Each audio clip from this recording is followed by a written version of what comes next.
Myra's Thursday had been unremarkable until her phone buzzed at 4:13 p.m. The screen lit up with a name she hadn't seen in almost 4 years. Dev. Her heart lurched. She stared at it for a moment, breath caught somewhere between her ribs. With trembling fingers, she unlocked the phone. Can we talk? It's important. That was it. No emojis, no context, just 6 words sharp as glass. She read it again and again. Her thumb hovered over the reply button, then pulled back. Instead, she dropped the phone onto her bed like it had burned her. Her baby brother. The last time she saw him, he was sitting in the back of a police car, head bowed, face pale under the red and blue flashing lights. She remembered her own voice, steady but foreign, telling the officer, It was me. I was driving. Lie. A life-altering one. He didn't fight it. Didn't say a word. Just let her take the fall. After that, he disappeared. No calls. No messages. Not even a note. Myra paced the apartment, mind spiraling. Questions came like a wave. Why now? What could he possibly say? Did something happen? Was he dying? She sat on the floor, back against the wall. Her eyes burned, but she didn't cry. She had cried enough the first year. After the job interviews that ended the moment her record came up. After watching their parents pretend like nothing had happened. Calling once a month. Always carefully avoiding his name. Her life had been divided into 2 parts. Before the lie and everything after. And now, out of the blue, this. She picked up the phone again. Her fingers typed and deleted at least 3 different replies. Where have you been? You have some nerve. Go to hell. Instead, she chose cold, concise clarity. Tomorrow. 6 p.m. Cafe Linwood. She didn't know if she was walking into an apology or another mess. But she knew one thing. This time, she wouldn't be the one left with the guilt. Myra arrived early.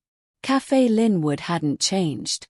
Same vintage brass lamps, same worn leather booths, same smell of cinnamon and espresso that used to calm her nerves during exam season. But tonight it felt different. Heavier. Like the walls remembered more than she did. She chose the table by the window, their old spot. She used to bring Dev here after school. Back when he still looked up to her. Back when their bond was made of laughter, not silence. Her hands gripped the ceramic mug too tightly.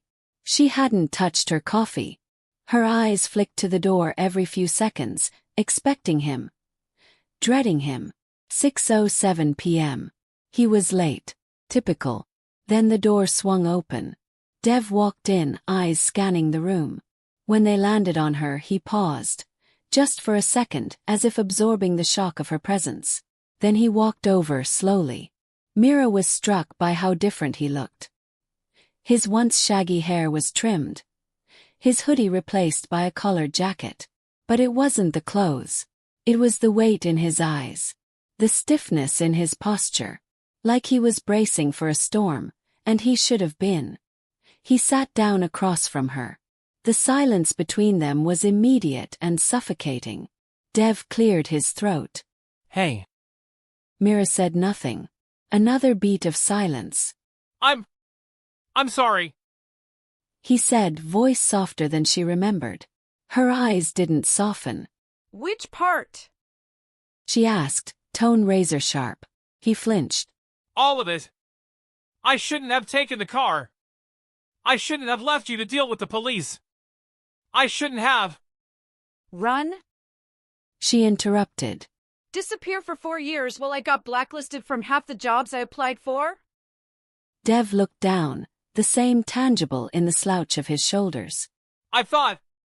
He began, then stopped. I thought staying away would make it easier. For you. She let out a short, bitter laugh. Easier? I lied to protect you. I ruined my record, my career. And you ghosted me. You made me carry that lie alone. He looked up. I was scared, Myra. She leaned in, voice low but fierce. So was I. But I didn't run. Dev swallowed hard. I've been going to therapy. I've written to Mr. Khanna's family. I'm trying to make things right. She blinked, startled at the name. Mr. Khanna. The man Dev had hit. The man who'd spent months in rehab. The man Myra had lied to the police about hitting, because she couldn't bear to see her brother arrested at 17. You think writing letters fixes this? No. But it's a start. Myra shook her head. You don't get to walk in here and expect a reset. I don't expect forgiveness. Dev said. I just needed to say it. Out loud. To you. Her eyes searched his face. For what she didn't know, regret, sincerity, weakness, maybe all of it. The server walked by. Neither of them looked up. When she finally spoke, her voice was barely above a whisper. I used to wonder if you ever even felt guilty. I feel it every day. He said. But guilt didn't fix anything. That's why I'm here. The silence returned, heavier now, but somehow less sharp. For the first time in years, the air between them was not empty. It was full of pain, of history, of something that might still be salvageable. But Myra wasn't ready to decide that yet. She stood. Don't text me for a while. Dev nodded slowly, as if he expected nothing more. She walked out, not looking back. But she didn't block his number this time. Myra stood in front of her bathroom mirror, brushing her teeth mechanically, her eyes fixed on her own reflection. The woman looking back seemed tired, not from the day, but from carrying too much for too long. It had been 3 days since the cafe meeting. Dev hadn't messaged her again, and yet, he was everywhere. In her thoughts, her dreams, in the mirror when she wasn't paying attention. She remembered that night in painful flashes. Dev grabbing the car keys after their fight. Her screaming at him to stop. The call at midnight from the hospital. And the silence when the police asked who was driving. She had stepped forward, voice flat. I was. That evening they met again. Neutral ground. A park bench, far from their childhood neighborhood. The conversation started slow. Dev offered her coffee. She took it. Thank you. After a pause he said. I told Mom and Dad. Myra froze. What? A year ago. She turned to face him, the betrayal flooding in fast. You told them a year ago and no one said anything to me? They didn't believe me at first. Mom kept saying, Myra wouldn't lie to the police for you, Dev. He smiled bitterly. Dad said I was trying to rewrite history. Myra stared into the distance, eyes stinging. Of course they did. Dev rubbed his hands together nervously. They only started to believe it after I showed them the letters I wrote to Mr. Khanna. And the therapist's notes. I was ready to go to the police. She turned back to him, voice sharp. Then why didn't you? I wanted to talk to you first.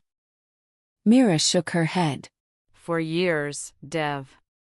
You left me in the wreckage and walked away. I didn't walk away. I was drowning. Oh, poor you. He flinched. I know it sounds weak. But I was 17 and scared. I kept thinking if I confessed, I'd ruin your life even more. You ruined it the moment I lied for you. They sat in silence, the tension crackling like static. Dev pulled out a folded paper from his jacket. This is a signed statement. Full confession. Ready to submit to the police. I even hired a legal advisor to prepare it. Myra didn't take it. What am I supposed to do with that? Whatever you want. If turning me in gives you peace, do it. I won't stop you. She stared at the paper like it was a weapon. Maybe it was. He continued. But I didn't come back to put this on you. I came because I didn't want to hide anymore. Not from you. Not from what I did. Myra felt a lump rising in her throat. She hated how he sounded like someone she used to love. Someone she used to protect. She looked away. I got fired because of you. I know. Do you? Really? Dev nodded, swallowing hard. I read your LinkedIn. Saw how your work history just stopped. I looked you up. I saw it. She hadn't expected that he'd been watching her life from a distance. Why now? She asked finally. What changed? He exhaled. Therapy helped me understand that hiding wasn't redemption. It was cowardice dressed as guilt. I kept telling myself I was protecting you, but really, I was just trying to avoid facing you. Myra looked at him for a long time. Not the boy who wrecked a car in someone's life. Not the brother she lied for. But a man, damaged, remorseful, still trying to clean up a mess that couldn't be undone. She stood, folding her arms. Keep the paper. If I ever need it, I'll ask. Dev nodded. No protest, no tears, just quiet acceptance. As she walked away, her phone buzzed in her pocket. A recruiter email, another rejection. She didn't cry. She just kept walking. But for the first time, the burden on her shoulders felt just a little bit lighter. Rain had just stopped when Myra arrived at the park. The ground was still damp, leaves sticking to the soles of her boots. She found Dev sitting on a bench beneath a tree, a coffee cup in hand. His eyes trained on a group of kids playing soccer in the distance. She stood there for a moment, watching him, wondering how long guilt had been shaping the man he was becoming. I didn't think you'd come. He said without turning around. I almost didn't. She sat beside him, not too close. The silence hung again, but this time it didn't choke. It sat between them like a third person. Familiar now. Dev looked at her, eyes guarded. I've been thinking about what you said. About how I left you in the wreckage. You didn't just leave me. She replied. You erased me from your life like I was part of the mistake. Dev winced. I hated myself. Every time I thought of you, I felt like I didn't deserve to reach out. That's not remorse, Dev. That's cowardice. He nodded, accepting the blow. I'm learning that now. They sat for a while, watching the clouds shift. Myra noticed his hands. Fidgeting, always fidgeting. I mentor teens now. Dev said after a long pause. At the community center. Most of them have been through bad stuff, violence, abuse, neglect. Some have made mistakes, big ones. I try to help them make better choices. Myra raised an eyebrow. So this is your redemption arc? No. He said quietly. It's not about being forgiven. It's about doing the work I should have done years ago. I can't undo what happened, Myra. But I can stop pretending like I deserve to forget it. She stared at him for a moment, emotions warring on her face. I lost things too. He said. I was going to get promoted at the firm. I had a clean record. I had a life. And then I became a name in a database that no one would explain, but everyone saw. He looked down. I know. That's on me. You think I did it for you? He asked, voice rising. I did it because I panicked. Because you were 17 and stupid, and I thought, God, I thought if I didn't protect you, you'd break. Dev looked up, something flickering in his eyes. And you didn't break? She gave a bitter laugh. I shattered. I just got better at pretending I didn't. There was a long aching pause. Then Dev reached into his backpack and pulled out a weathered notebook. I wrote everything down. Therapy notes, letters I never sent. Even to you. He handed it to her. Myra didn't take it. Not yet.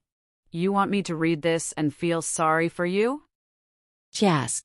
I don't think we've ever been close enough for that, Sophia. No. I want you to see that I've tried. Not for pity, for proof. She studied his face. It wasn't a performance. It wasn't manipulation. It was raw effort. imperfect and messy but real. She finally took the notebook, holding it in her lap. Dev turned to her, his voice almost a whisper. Do you ever think we could, I don't know, be family again? She looked away. The question hung in the air, full of impossible hope. I don't know. She admitted. I don't remember you. But I'm here, aren't I? He nodded, swallowing emotion. He stood. Live like someone who was forgiven, Dev. Even if I'm not there yet. As she walked away, the clouds parted just a little, letting in a sliver of light. It had been 6 weeks since Myra last saw Dev. The notebook sat untouched on her shelf for most of that time. She'd walked past it every morning, every night, always aware of its presence, like a sleeping animal she wasn't ready to wake. Then one Sunday afternoon, she sat down with a cup of tea, picked it up and opened it. His handwriting hadn't changed.